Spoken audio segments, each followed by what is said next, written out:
Hello, welcome back to years. എന്തൊക്കെയുണ്ട് വിശേഷങ്ങൾ? എല്ലാവർക്കും സുഖമെന്ന് വിശ്വസിക്കുന്നു. കുറച്ച് ഒരു ഗ്യാപ്പിന് ശേഷമല്ലേ നമ്മുടെ വ്ളോഗ് വരുന്നത്. അപ്പം നമ്മുടെ മാവിൻ്റെ ചോട്ടിൽ നിന്ന് തന്നെ ഇന്ന് തുടങ്ങുകയാണ്. ഒരു ലാസ്റ്റ് വ്ളോഗ് ഇട്ടപ്പോൾ ഈ മാവ് നിറച്ച് പൂത്ത് നിൽക്കുന്ന കാണിച്ചിട്ടാണ് നിർത്തിയത്. അപ്പം നമ്മുടെ മാവിൽ മാങ്ങയൊക്കെ പിടിച്ചു. അപ്പം അത് എല്ലാവരെയും ഒന്ന് കാണിച്ചുകൊണ്ട് തുടങ്ങാമെന്ന് വിചാരിക്കുന്നു കേട്ടോ. എല്ലാവരുടെയും വിഷുവും കാര്യങ്ങളൊക്കെ എങ്ങനെ ഉണ്ടായിരുന്നു? നമ്മൾ ഈ പ്രാവശ്യം വിഷു ആഘോഷിച്ചില്ല കേട്ടോ. രാഖയുടെ അച്ഛമ്മ മരിച്ചെന്ന് ഞാൻ നേരത്തെ ബ്ലോഗിൽ പറഞ്ഞിരുന്നല്ലോ. അങ്ങനെ രാഖ നാട്ടിൽ പോയി ബലിയൊക്കെ ഇട്ടു എന്നൊക്കെ ഞാൻ പറഞ്ഞിരുന്നു. ഈ മാങ്ങ പക്ഷെ പൊഴിഞ്ഞു പോയില്ലോ എന്നൊന്നും അറിയത്തില്ല. ഇവിടെ വല്ലാത്തൊരു കാറ്റും ഡ്രൈ ആയിട്ടുള്ളൊരു ക്ലൈമറ്റുമാണ്. എന്തായാലും ഞാൻ വീഡിയോയിൽ എടുക്കുന്നുണ്ട്, നമുക്ക് നോക്കാമല്ലോ. വിഷുക്കണിക്ക് വെക്കാൻ പറ്റുന്ന കൊല പോലത്തെ മാങ്ങയൊക്കെ ഉണ്ടായിരുന്നേ. Back to routine. നമ്മൾ നമ്മുടെ സ്വന്തം കിച്ചണിൽ എത്തിയിട്ടുണ്ട്. എല്ലാവരോടും ഒത്തിരി താങ്ക് യു കേട്ടോ. വേറെ ഒന്നിനും അല്ല, എല്ലാവരും എനിക്കിങ്ങനെ മെസ്സേജ് ഇട്ടിട്ടുണ്ടായിരുന്നു എന്ത് പറ്റി. എൻ്റെ പഴയ വീഡിയോകളിലൊക്കെ അടിയിൽ കമൻറ്റ്സ് ഇങ്ങനെ വന്നിട്ടുണ്ടായിരുന്നു. നിങ്ങളുടെയൊക്കെ സ്നേഹത്തിന് ഒത്തിരി താങ്ക് യു. അതുമാത്രമല്ല എനിക്ക് മെയിൽ വരെ അയച്ചിങ്ങനെ ചോദിച്ചു എന്ത് പറ്റി, എന്താ വീഡിയോ ഇടാത്തേന്ന്. എന്തായാലും അപ്പോൾ ആ എനർജിയും കാര്യങ്ങളൊക്കെ ചേർത്തിട്ട് ഞാൻ വീഡിയോ എടുക്കാമെന്ന് വെച്ച് നമ്മുടെ വിശേഷങ്ങളും കാര്യങ്ങളൊക്കെയാണ് ഇന്നത്തെ വീഡിയോയിൽ കേട്ടോ. അപ്പോൾ പ്രത്യേകിച്ച് വലിയ മാറ്റമൊന്നുമില്ല, അതുപോലൊക്കെ തന്നെയാണ് നമ്മുടെ റൂട്ടീനും കാര്യങ്ങളൊക്കെ. അപ്പം അങ്കുവിൻ്റെ സ്കൂൾ അടച്ചിട്ട് വീണ്ടും തുറന്നു. 6ാം ക്ലാസ്സിലെ പരീക്ഷ കഴിഞ്ഞ് ഒരാഴ്ച ചെറിയൊരു വെക്കേഷൻ കൊടുത്തിട്ട് 7ാം ക്ലാസ് തുടങ്ങി. അതായത് നമ്മുടെ ഏപ്രിൽ ഫസ്റ്റ് വീക്ക് തന്നെ ഈ വർഷത്തെ അക്കാഡമിക് ഇയർ തുടങ്ങി. ഇനി ജൂണിലാണ് ഇവർക്ക് ശരിക്കും സമ്മർ വെക്കേഷൻ വരുന്നത്. അപ്പോൾ ടിഫിൻ ഞാൻ പാക്ക് ചെയ്യാണ്. കുറച്ച് വെള്ളക്കടല തലേദിവസം ഉണ്ടാക്കിയതുണ്ടായിരുന്നു, അത് ഇട്ടു. പിന്നെ റൊട്ടിയാണ്. പിന്നെ ഞാൻ മുന്തിരിങ്ങ നേരത്തെ കാണിച്ചില്ലേ, അത് ഞാൻ നന്നായിട്ട് കഴുകി ഉപ്പിട്ട് രാത്രി ഫുള്ള് വെച്ചിട്ട് രാവിലെ വീണ്ടും കഴുകിയാണ് ഞാൻ ഇടുന്നത്. കാരണം ഇതിനകത്ത് ഒത്തിരി പെസ്റ്റിസൈഡും കാര്യങ്ങളൊക്കെ ഉണ്ടെന്ന് ഇങ്ങനെ കേട്ടിട്ടുണ്ട്. അപ്പോൾ അത്രയും നമ്മൾ നീറ്റാക്കി രാത്രി ഇങ്ങനെ ഉപ്പൊക്കെ ഇട്ട് കഴുകി എടുത്താൽ പോകും എന്നൊരു വിശ്വാസത്തിൽ കുറച്ച് ഫ്രൂട്ട്സ് ബ്രേക്കിന് മുന്തിരിങ്ങയും വെച്ചു. പിന്നെ ചപ്പാത്തിയും കടലയും. അതാണ് അവൻ്റെ ഇന്നത്തെ ലഞ്ച് ബോക്സ്. അവനും എഴുന്നേറ്റ് അങ്ങനെ ഒരു സൈഡിൽ കൂടെ റെഡി ആവുന്നുണ്ട്. ഇപ്പോൾ കുറച്ച് ലേറ്റായിട്ട് പോയാൽ മതി, ചൂട് ഇവിടെ തുടങ്ങി. അപ്പോൾ രാവിലെ തന്നെ നേരം നന്നായിട്ട് വെളുക്കുന്നുണ്ട്. നമ്മുടെ തണുപ്പ് സമയമാകുമ്പോൾ ഒത്തിരി കഷ്ടപ്പാടായിരുന്നല്ലോ. ഇതിപ്പോൾ ഇവൻ്റെ സ്കൂൾ ബസ് ഇവിടെ വന്നു തുടങ്ങി. നേരത്തെ നമ്മുടെ കമ്പനിയുടെ വണ്ടിയിലായിരുന്നു പോയിക്കൊണ്ടിരുന്നത്. ഇപ്പോൾ സ്കൂൾ ബസ് ഇങ്ങോട്ട് വരുന്നുണ്ട്. 7:30 നമുക്ക് പോയാൽ മതി. അപ്പോൾ കുറച്ചും കൂടെ ഒരു സമയമുണ്ട് അവൻ ഉറങ്ങാനും കാര്യങ്ങളൊക്കെ കുറച്ചും കൂടെ കിട്ടി. അപ്പോൾ ഈ വർഷത്തെ പുതിയ ബാഗും യൂണിഫോമും ഒക്കെ ഇട്ടിട്ട് അവൻ റെഡിയായി പോവുകയാണേ. അങ്കു സ്പേസിനെ ഒത്തിരി ഇഷ്ടപ്പെടുന്ന ഒരാളാട്ടോ. അവൻ ആസ്ട്രോനോട്ട് ആവണം എന്നൊക്കെയാണ്. അപ്പോൾ ആ രീതിയിലുള്ളൊരു തീമാണ് അവൻ എപ്പോഴും സെലക്ട് ചെയ്യുന്നത്. ബാഗായാലും അകത്തുള്ള ആ പൗച്ചൊക്കെ ഉണ്ടല്ലോ, ഇവരുടെ ബോക്സ് പോലത്തുള്ള സംഭവങ്ങളൊക്കെ അവൻ ഇങ്ങനെയുള്ള കളക്ഷൻസ് ആണ് കൂടുതലുള്ളത്. അപ്പോൾ ഇപ്രാവശ്യത്തെ ബാഗ് ഇത് തന്നെ ആക്കി.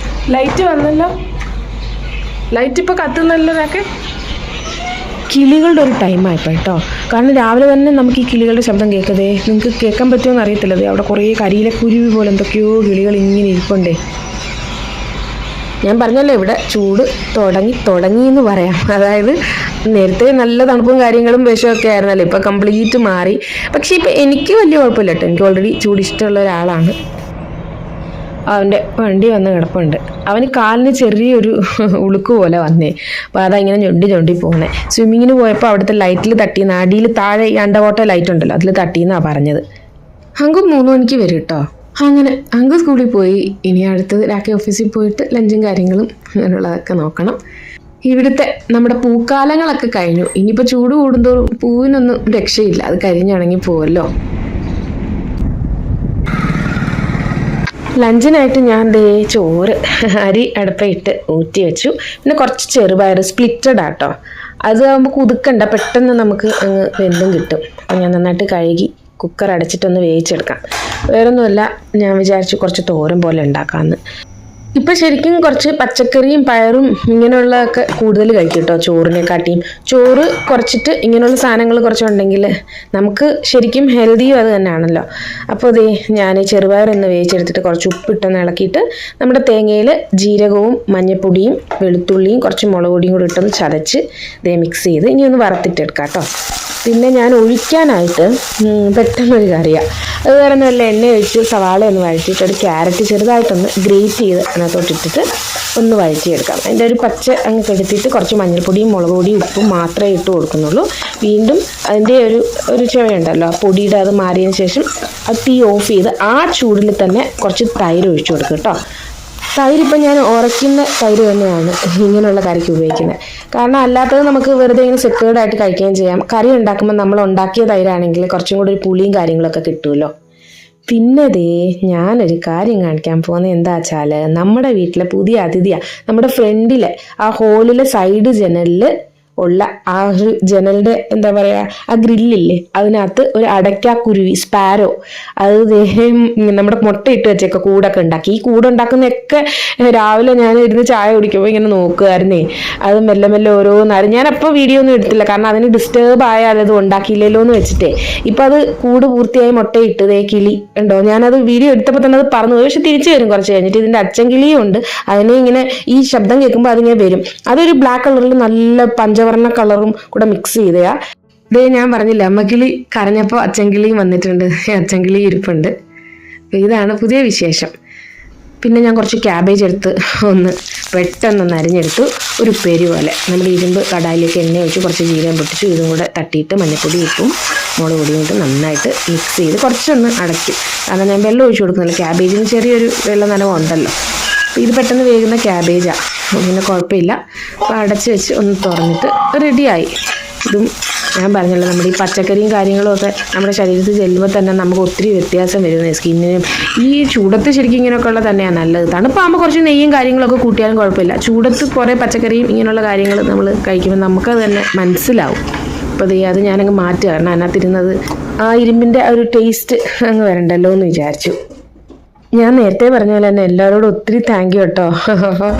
എനിക്ക് ശരിക്കും മോട്ടിവേഷൻ, അല്ലെങ്കിൽ ഇനിയും വീഡിയോ ചെയ്യാനുള്ള ആ ഒരു ഇതുണ്ടല്ലോ, അത് ശരിക്കും എനിക്ക് കമൻസ് കാണുമ്പോഴാണ് എനിക്ക് ഒരുപാട് ആഗ്രഹം വന്ന് പെട്ടെന്ന് എല്ലാം അങ്ങ് സെറ്റാക്കി മനസ്സായിട്ട് റെഡിയാക്കുന്നത്. അപ്പോൾ ചൂട് തുടങ്ങിയെന്ന് പറഞ്ഞല്ലോ, 40 ഡിഗ്രിയാണ് ഇപ്പോൾ കാണിക്കുന്നത്. ഇനി അങ്ങോട്ട് കൂടി വരും. ഞാൻ നേരത്തെ ഒരു മാസം മുന്നേ ഇട്ട വ്ളോഗിൽ ടെമ്പറേച്ചർ ഞാൻ കാണിച്ചിട്ടുണ്ട്, 20 കൂടിയിട്ടുണ്ടായിരുന്നില്ല. ഇപ്പോൾ കണ്ടോ, ഡബിളായി. അപ്പോൾ നമ്മുടെ AC സർവീസിന് ആൾ വന്നിട്ടുണ്ടായിരുന്നു. അപ്പോൾ രാക്കെ ഉച്ചയ്ക്ക് കഴിക്കാൻ വരുന്നതിന് കുറച്ച് മുന്നേ ഒരു 12:30 ആയപ്പം രാക്കെ ഇറങ്ങി. കാരണം പുള്ളി വിളിച്ചിട്ട് നമുക്ക് സമയം ചോദിച്ചിട്ടാണല്ലോ അവർ വരുന്നത്. അപ്പോൾ രാക്കയും കൂടെ വന്നാലേ റെഡി ആകത്തുള്ളൂ, അത് കറക്റ്റായിട്ട് ചെയ്യണമെങ്കിൽ. അപ്പോൾ പുള്ളി അതൊക്കെ ചെയ്തിട്ട് പോയി. കാരണം നമ്മൾ ഈ തണുപ്പ് കഴിഞ്ഞിട്ട് അത് മുഴുവൻ അടഞ്ഞിരുന്നയാന്ന് തോന്നുന്നു, പൊടിയൊക്കെ കയറിയിട്ടേ. ഇപ്പം എന്തായാലും കൂളിങ് വരുന്നുണ്ട്. പിന്നെ പുറത്ത് കണ്ടോ നമ്മുടെ ഗുൽമോഹർ പൂക്കൾ പിടിച്ചു തുടങ്ങി. അത് ഞാൻ മെല്ലെ കാണിച്ചു തരാം കേട്ടോ, ഗുൽമോഹർ ചെടി. ഞാൻ പിന്നെ വന്നിട്ട് കുറച്ച് നമ്മുടെ കോളിഫ്ലവർ ഇരിപ്പുണ്ടായിരുന്നു. അത് ഫ്രിഡ്ജിനകത്ത് തന്നെ കുറച്ച് വാടിയ പോലെ ഒരു ബ്ലാക്ക് ഇങ്ങനെയൊക്കെ വന്നായിരുന്നു. ഞാൻ വിചാരിച്ചു എന്തായാലും അതൊന്ന് മെഴുക്കുവരട്ടി എടുക്കാമെന്ന് വെച്ചാൽ നമ്മുടെ ഇരുമ്പ് കടായിൽ തന്നെ പെട്ടെന്ന് ഒന്ന് മെഴുക്കുവരട്ടി എടുത്തു. ഇതിവിടെ എല്ലാവർക്കും ഇഷ്ടമാണ്. അപ്പോൾ എന്തായാലും അതും കൂടെ അങ്ങ് തട്ടിക്കൂട്ടി ഈ ഇരുമ്പ് കടായിൽ പെട്ടെന്ന് ആകുകയും ചെയ്യും. അപ്പോൾ ഇന്ന് നമ്മുടെ ആ ക്യാരറ്റ് ഒഴിച്ചുകറിയും ഈ കോളിഫ്ലവറും ക്യാബേജും പയറ് തോരനും എല്ലാം കൂടെ കൂട്ടി കഴിക്കാമെന്ന് വിചാരിച്ചു. ചോറപ്പോൾ കുറച്ചെടുത്താൽ മതിയല്ലോ, ഇതൊക്കെ കഴിക്കുമ്പോൾ തന്നെ വയറ് നിറയുകയും ചെയ്യും. പിന്നെ നമ്മുടെ ഹർഷ വന്നിട്ടുണ്ട് കേട്ടോ. ഹർഷയും റയാൻകുട്ടനും കൂടെ വന്നിട്ടുണ്ട്. 1 മാസത്തെ ലീവിന് വേണ്ടി വന്നതാണ്. അപ്പോൾ റയാൻകുട്ടന് സ്കൂള് ഇപ്പോൾ അടവാണല്ലോ, ജൂണിലേ അവിടെ തുറക്കത്തുള്ളൂ. അപ്പോൾ ആ ഒരു വെക്കേഷന് പുള്ളിക്കാരി ഇവിടെ എത്തിയിട്ടുണ്ട്. അതുകൊണ്ട് എനിക്ക് ശരിക്കും ഭയങ്കര രസമാണ് ഇവിടെ. കാരണം ആരെങ്കിലും നമ്മുടെ അടുത്ത് വരുമ്പോൾ, ഞാൻ നേരത്തെയും കാണിച്ചിട്ടുണ്ടല്ലോ, പുള്ളിക്കാരി വരുമ്പോൾ ഒരു പ്രത്യേക ഫീലാണ്. അപ്പോൾ ഇനി നമ്മൾ പോകുന്നത് വേറെ ഒരു ഗസ്റ്റിനെ കാണാനാണ്. വേറെ ഒന്നുമല്ല, നമ്മുടെ മാവില്ല അതിൻ്റെ നേരെ നിലത്തോട്ട് നോക്കിയേ, കണ്ടോ, ഇതാണ് തിത്തിരി പക്ഷി. തിത്തിരി എന്ന് പറയും. ഇത് നിലത്താണ് കൂടിങ്ങനെ വെച്ചിട്ട് മുട്ടയിട്ട് ഇരിക്കുന്നത്. ഇതിൻ്റെ അടിയിൽ 4 എണ്ണം ഉണ്ട്. തള്ള പക്ഷിയാണിത്. ഇതിനടുത്തോട്ട് വന്നാൽ ഇത് നമ്മളെ ഡേഞ്ചറാണ്, ഇത് ഭയങ്കര ടെററാണ്. എഴുന്നേറ്റ് ഇങ്ങനെ കീന്ന് നമ്മുടെ ചെവി പൊട്ടിക്കും.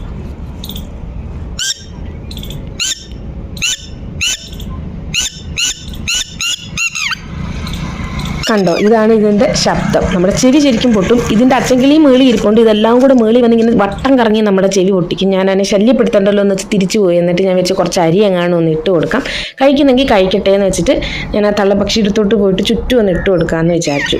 ഇനി നമ്മുടെ മാങ്ങയൊക്കെ പൊഴിഞ്ഞു പോകുന്നുണ്ട്, നിലത്ത് കിടക്കുന്നുണ്ട് കുറേ മാങ്ങകളൊക്കെ. അപ്പോൾ ഞാൻ വന്നപ്പോഴത്തേക്ക് ആ പക്ഷി കുറച്ചൊന്ന് മാറിയായിരുന്നു. ഞാൻ അരി ഇട്ട് കൊടുത്തു. മുട്ട 4 എണ്ണം ഉണ്ട്, ഉണ്ടോ. പിന്നെ അതിനെ അധികം ശല്യപ്പെടുത്താൻ ഞാൻ തിരിച്ചു വന്നത് നമ്മുടെ പുറത്തുള്ള ആ അടയ്ക്കാക്കുരുവിയുടെ കൂടും കൂടെ ഒന്ന് കാണിച്ചു തരാം. അതിൻ്റെ മുട്ട കാണാൻ പറ്റുന്നില്ല കേട്ടോ, അകത്തോട്ടാ. ഞാൻ വരുന്ന കണ്ടപ്പോൾ തന്നെ അത് പറന്നുപോയി. പക്ഷെ അതിന് ഇപ്പം മനസ്സിലായെന്ന് തോന്നുന്നുണ്ട് കേട്ടോ, കാരണം വലിയ പ്രശ്നമില്ല അതിന്. എന്തായാലും മാറി തന്നു. ഞാൻ എന്തായാലും കൂടുതൽ അതിനെ ശല്യപ്പെടുത്തുന്നില്ല, അതിൻ്റെ ബ്രാക്ക് കേൾക്കണ്ടല്ലോ. പിന്നെ ഒരു ക്യൂരിയോസിറ്റിയാണ് ഇതിനെയൊക്കെ നോക്കാൻ വേണ്ടി. അപ്പം ഞാൻ തിരിച്ച് വന്നപ്പോഴത്തേക്ക് ഞാൻ കുറച്ച് ചായ വെച്ചിട്ടുണ്ടായിരുന്നു, അതെല്ലാം കളഞ്ഞ് എനിക്ക് പണിയായേ. ഇനി അതെല്ലാം ക്ലീൻ ചെയ്യണം, വൃത്തിയാക്കി എടുക്കണം. ഇപ്പോഴത്തെ ഫ്രൂട്ട്സ് എന്ന് പറഞ്ഞാൽ ദേ നല്ല പപ്പായ കിട്ടും, പിന്നെ മാംഗോ സ്റ്റാർട്ട് ചെയ്തിട്ടുണ്ട്, മാംഗോ ഇറങ്ങി തുടങ്ങിയിട്ടുണ്ട്. പക്ഷെ ഇച്ചിരി പുളിയായിപ്പോൾ അപ്പോൾ നമുക്ക് പുളിശ്ശേരി ഉണ്ടാക്കാനുള്ളൊരു ആ ഒരു പരുവേ ആവുന്നുള്ളൂ. ഇനി അങ്ങോട്ടും നല്ല മധുരമുള്ള മാങ്ങ വരും കേട്ടോ. ഇവിടെ ഏറ്റവും എല്ലാവർക്കും ഇഷ്ടമുള്ള ഫ്രൂട്ട് മാങ്ങയാണ്. അപ്പോൾ ഞാൻ ചായ കുടിച്ചിട്ട് ഞാൻ ഇതെന്താണെന്നറിയാമോ, ഇത് ശർക്കരയാണ്. നമ്മുടെ ശർക്കരയുടെ പൊടിയാണ് ഞാൻ സ്ഥിരമായിട്ട് വാങ്ങാറുള്ളത്. പക്ഷേ ഈ പ്രാവശ്യം ഇത് നല്ല കേട്ടോ, നമ്മുടെ എന്താ പറയുക മൈസൂർ പാക്കൊക്കെ പോലെ ഇരിക്കുന്നില്ലേ കാണാൻ. ശർക്കരയാണ്, നല്ല ശർക്കരയാണ്. അതിനകത്ത് ഇവിടെയുള്ള ശർക്കരയിൽ കൂടുതൽ നമ്മളെപ്പോലെ മണ്ണും കല്ലും ഒന്നുമില്ല. നമുക്ക് ജസ്റ്റ് അങ്ങനെ അങ്ങ് ചേർക്കാം കേട്ടോ, ഉരുക്കാതെ തന്നെ ചേർക്കാം. ഉരുക്കി നമ്മളിങ്ങനെ അരിച്ചൊന്നും ഒഴിക്കണ്ട. നല്ല രസത്തിൽ തന്നെ ഉണ്ടല്ലേ, കണ്ടോ. നമുക്ക് എടുത്ത് കഴിക്കാൻ തോന്നുന്ന ഒരു പീസായിട്ടുണ്ട്. നമ്മുടെ മാമ്പഴപ്പുളിശ്ശേരി ഞാൻ നേരത്തെ ഉണ്ടാക്കി വെച്ചതാണ്. ഫസ്റ്റ് സെറ്റ് മാങ്ങ വാങ്ങിച്ചിട്ട് ഒരു 2-3 മാങ്ങ, വലിയ മാങ്ങയായിരുന്നു. അത് പുളിശ്ശേരിയൊക്കെ ഉണ്ടാക്കി വെച്ചാൽ 2-3 ദിവസം നമുക്ക് ഫ്രിഡ്ജിൽ ഈ പുളിശ്ശേരി വെച്ച് ഉപയോഗിക്കാം. സൈഡിൽ എന്തെങ്കിലും ഒരു പച്ചക്കറിയും കാര്യങ്ങളൊക്കെ ഉണ്ടെങ്കിൽ സുഖമാവും ഈ ചൂടത്ത്. പിന്നെ നമ്മുടെ ഹർഷയും റയാൻകുട്ടനും ഇൻട്രൊഡ്യൂസ് ചെയ്യുക. അവർ ഞാൻ പറഞ്ഞല്ലോ 1 മാസത്തേക്ക് ഇവിടെ ലീവിന് വന്നതാ. റയാൻകുട്ടൻ വലുതായി, അവൻ ഇനി 1ാം ക്ലാസ്സിലോട്ടാ സ്കൂള് തുറക്കുമ്പോൾ. ഞങ്ങളും ജൂണിൽ നാട്ടിൽ പോകുന്നുണ്ട്. മെയ് ലാസ്റ്റ് വീക്ക് അങ്കുവിൻ്റെ എക്സാം കഴിയും. ഒരു എക്സാം കഴിഞ്ഞിട്ട് പിന്നെ സ്കൂൾ അടച്ചിട്ട് പിന്നെ 1 മാസത്തേക്ക് വെക്കേഷനാണ്. അപ്പോൾ ആ സമയത്ത് നമ്മളും നാട്ടിൽ പോകുന്നുണ്ട്. അപ്പോൾ അവിടെയൊക്കെ സ്കൂൾ തുറക്കുന്ന സമയമല്ലേ, മഴയുമാണ്. പിന്നെ ഇന്ന് സ്നാക്കൊന്നും കാണിച്ചില്ലല്ലോ. അപ്പോൾ എൻ്റെ ഇടയ്ക്ക് കാണിക്കുന്ന ഫേവറേറ്റ് സ്നാക്കുകളിലൊന്നായ നമ്മുടെ ബനാന പുഡിങ്, സ്റ്റീംഡ് പുഡിങ്ങാണ്. അതിന് നല്ല പഴുത്ത പഴം ഉണ്ടായിരുന്നു. പഴം ഒന്ന് അടിച്ചെടുത്തിട്ട് ശർക്കര പൊടിയാട്ടോ. ഈ ശർക്കര പൊടി അത്ര സുഖം ഉണ്ടായിരുന്നില്ല. ഞാൻ കുറച്ച് ശർക്കര പൊടി അതിനകത്തോട്ടിട്ടിട്ട് നമ്മുടെ ജീരകം വറുത്ത് പൊടിച്ചതും ഏലക്കാപ്പൊടിയും ചുക്കും കൂടെ ഇട്ട് വീണ്ടും അടിച്ചെടുത്തു. ഇതിനകത്തോട്ട് ഞാൻ ഗോതമ്പ് മാവാണ് ചേർക്കുന്നത്. അരിപ്പൊടിയും ചേർക്കാം കേട്ടോ, ഞാൻ കാണിച്ചിട്ടുണ്ടല്ലോ നേരത്തെ. ഞാനിപ്പം കുറച്ച് പാലും കൂടെ ഒഴിച്ചൊന്ന് അടിച്ചെടുക്കുക. നമ്മൾ എത്രത്തോളം മാവ് ചേർക്കുന്നോ അത്രത്തോളം കട്ടിയായിട്ട് കിട്ടും. കുറച്ച് സോഫ്റ്റ് ആയിട്ട് കിട്ടണമെങ്കിൽ അധികം മാവ് ചേർക്കാതിരുന്നാൽ മതി. എന്നിട്ട് നമ്മൾ ഗ്രീസ് ചെയ്ത് ഒരു പാത്രം വെച്ചിട്ടുണ്ട്. അതിലേക്ക് നമ്മുടെ അടിച്ചെടുത്ത മാവ് ഒഴിച്ചു കൊടുക്കാം.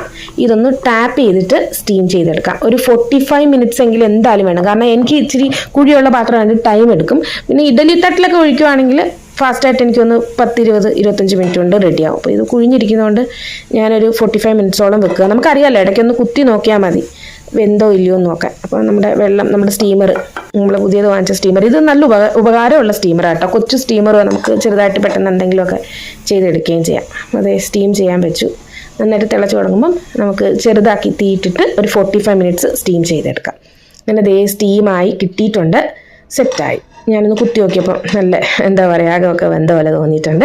എന്തായാലും പുറത്തൊന്ന് എടുത്തു വെച്ചാൽ നന്നായിട്ട് ആറുമ്പോൾ കുറച്ചും കൂടെ സെറ്റാവും. ആറിയിട്ട് മുറിക്കുന്നതായിരിക്കും നല്ലത്. പ്ലേറ്റ് ഉണ്ടെങ്കിൽ അതിൽ വെക്കാം കേട്ടോ. എൻ്റെ ഇത് കുഞ്ഞു സ്റ്റീമറായിട്ട് പ്ലേറ്റ് വെക്കാൻ പറ്റത്തില്ല, അതുകൊണ്ടാണ് ഞാൻ ഈ കുഴിയൻ പാത്രത്തിൽ ഉണ്ടാക്കുന്നത്. അത് പിന്നെ തട്ടി ഇളക്കി ഇട്ടിട്ട് ഈ രീതിയിൽ പീസ് ചെയ്തെടുത്തിട്ടുണ്ട്. നമ്മൾ പ്ലേറ്റിലൊക്കെ ആണെങ്കിൽ നല്ല രീതിയിൽ പീസ് ചെയ്യാൻ പറ്റും. ഇതിപ്പോൾ കുഴിയൻ പാത്രം ആയതുകൊണ്ട് അത് പുറത്തോട്ട് എടുത്തപ്പോഴത്തേക്കും ഈ ഒരു ഇങ്ങനെയുള്ള ഷേപ്പുകളിൽ. എങ്കിലും നല്ല ടേസ്റ്റാണ്, ഹെൽത്തിയാണ്.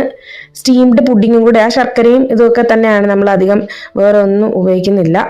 നല്ലൊരു സ്നാക്കും ബ്രേക്ക്ഫാസ്റ്റും ഒക്കെ ആയിട്ട് നമുക്ക് ഉപയോഗിക്കാം. അപ്പോൾ രാക്കേനെ കാണിച്ചില്ലല്ലോ, രാക്കേനെയും കൂടെ കാണിക്കാതെ എങ്ങനെയാ നമ്മുടെ വ്ളോഗില്ലേ. അപ്പോൾ കുറച്ച് നാളായെങ്കിലും ഇതൊക്കെ തന്നെയാണ് വിശേഷം കേട്ടോ. പ്രത്യേകിച്ച് അങ്ങനെ പറയാനുള്ള വിശേഷങ്ങളും കാര്യങ്ങളും ഒന്നുമില്ല. കാലാവസ്ഥ നന്നായിട്ട് മാറിയിട്ടുണ്ട്. അപ്പം അതിനനുസരിച്ച് നമുക്ക് ലൈഫ് സ്റ്റൈലും മാറി വരും, ഫുഡും കാര്യങ്ങളും ഒക്കെ. അതൊക്കെ തന്നെ ഉള്ളൂ. അപ്പോൾ എല്ലാവർക്കും ഒത്തിരി വീണ്ടും സ്നേഹവും നന്ദി അറിയിച്ചുകൊണ്ട് thank you so much. Bye dears.